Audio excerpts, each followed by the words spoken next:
Chapter 18. Faculties belonging to a future life. We will now proceed to the consideration of those peculiar powers, functions, and limitations of the subjective mind which seem to be especially adapted to a future life. In doing so, the mental faculties will, for convenience, be divided into three classes, namely, 1. Those which belong exclusively to the subjective mind, 2. Those which belong exclusively to the objective mind, and 3. Those powers possessed in common by the two minds, differing only in degree. They will be considered as nearly as possible in the order named, although it will be necessary in some cases to group two or more and consider them together. Before proceeding, however, I desire to impress upon the mind of the reader the fundamental axiom mentioned in the chapter preceding, namely, that there is no faculty, emotion, or organism of the human mind that has not its function, use, or object. A moment's reflection will be sufficient to extort the assent of every logical mind to this proposition. If anyone will try to imagine the contrary or opposite proposition to be true, he will find that it is absolutely and unqualifiedly unthinkable. I lay particular stress upon this proposition for reasons that will more fully appear as we proceed. In the meantime, it will be obvious to every logician that any legitimate conclusion derivable from a proposition so far-reaching and so perfectly self-evident must necessarily be invested with a profound significance. We have now three fundamental propositions to start with, each of which is either self-evident or is demonstrable by reference to the facts of experimental psychology, cerebral anatomy, or experimental surgery. They are: 1. Man has a dual mind. 2. Each of the two minds has powers, functions, and limitations which clearly differentiate it from the other. 3. Each power, function, and limitation necessarily has its use, function, or object.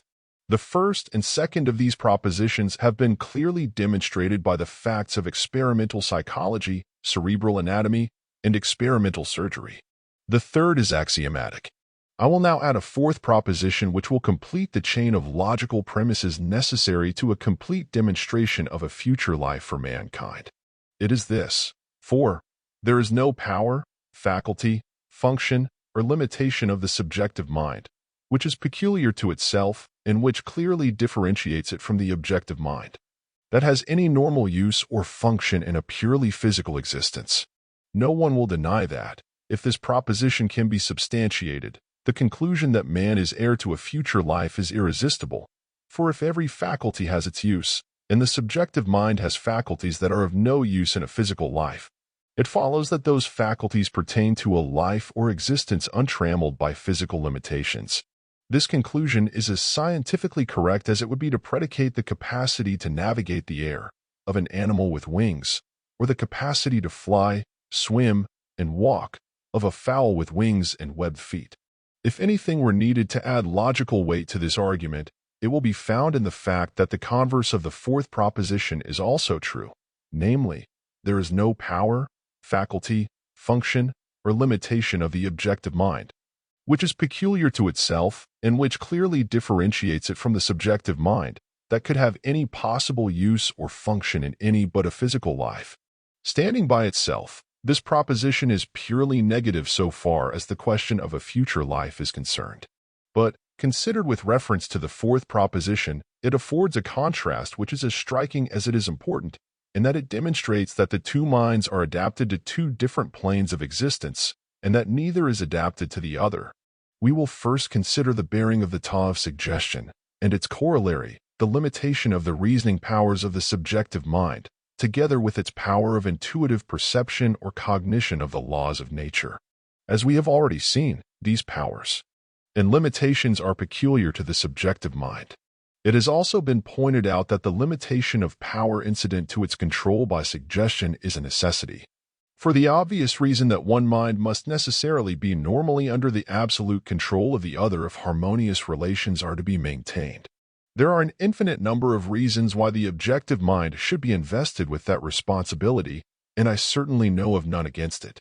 The first, and perhaps the most important, is that in no other way could the objective man, the human entity, be made and held responsible for the moral status of his own soul.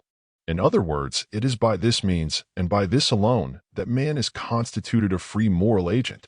The objective man, being endowed with the power to reason by all methods, his mind being pure intellect and destitute of emotion, is manifestly best fitted for the exercise of that judicial power, that absolute sovereignty which must of necessity reside in one or the other of the two minds.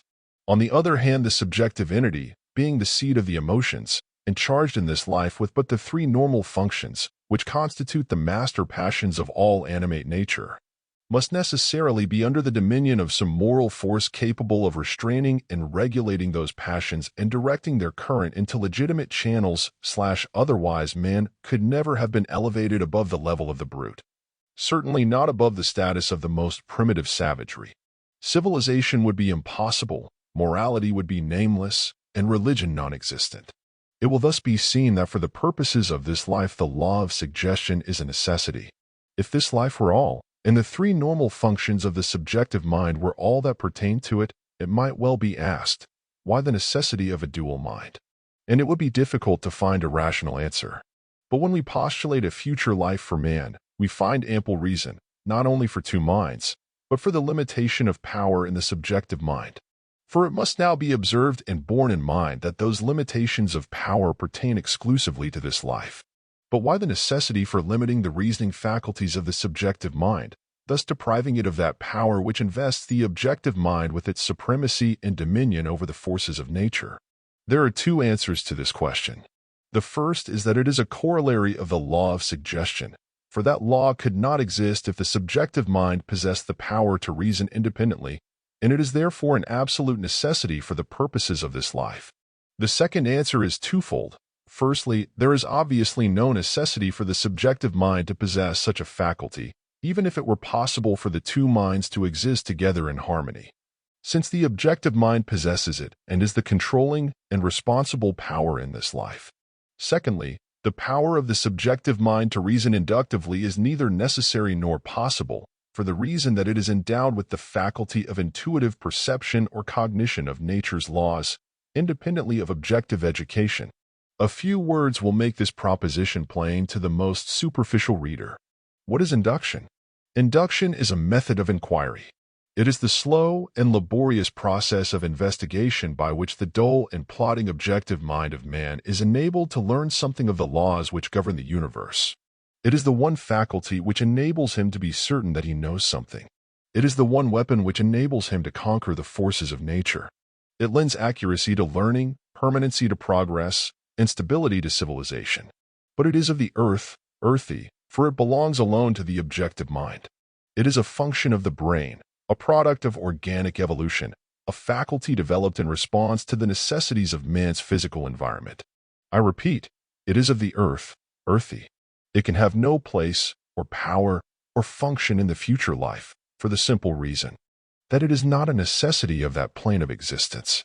It is not a necessity for the reason that the soul possesses that power of intuitive perception or cognition of nature's laws which renders any process of laborious inquiry in the nature of induction superfluous, impossible. And this is why I have said that inductive reasoning is neither necessary nor possible to the subjective mind. It perceives, and its power of perception as far transcends the power of induction as omniscience transcends the powers of sense.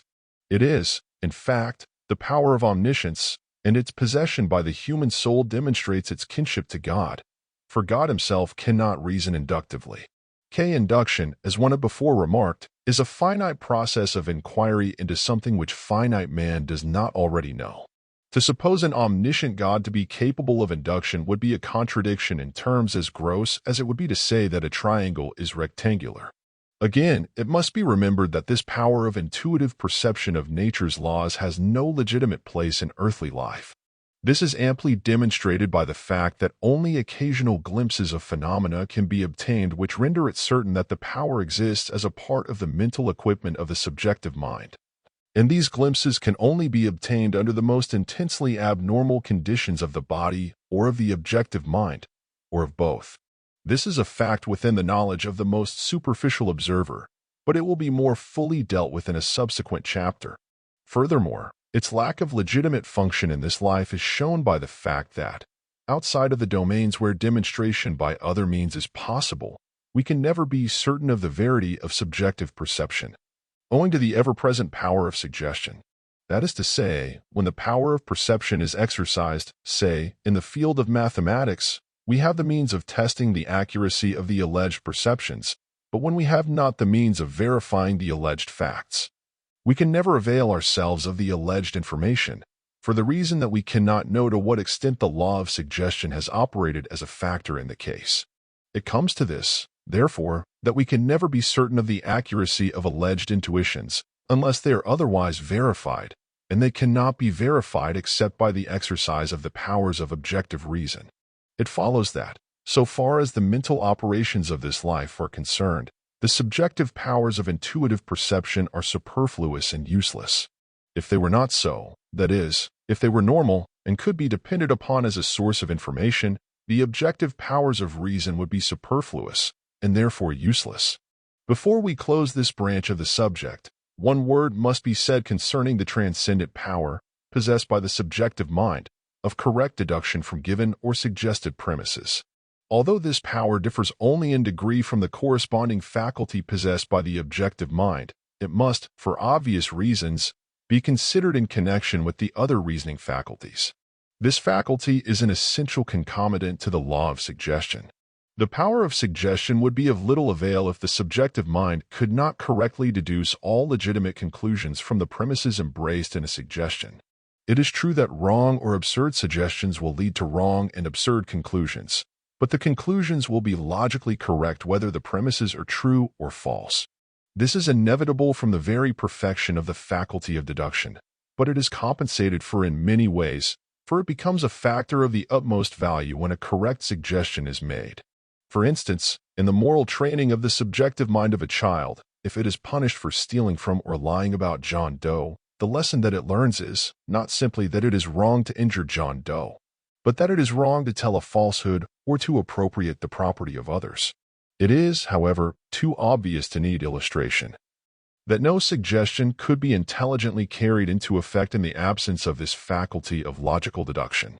The same faculty is possessed by animals, and, together with the power of suggestion over the animal kingdom, it constitutes the prime factor in the combination of causes which enables man to assert and maintain his dominion over the beasts of the field. A single illustration will suffice. The first step which an intelligent trainer takes in breaking a horse is to throw the animal and hold it down until it ceases to struggle. When this is accomplished, half the battle is won, and although other means to the same end may be adopted, they all tend to demonstrate to the horse that his trainer has absolute power and dominion over him.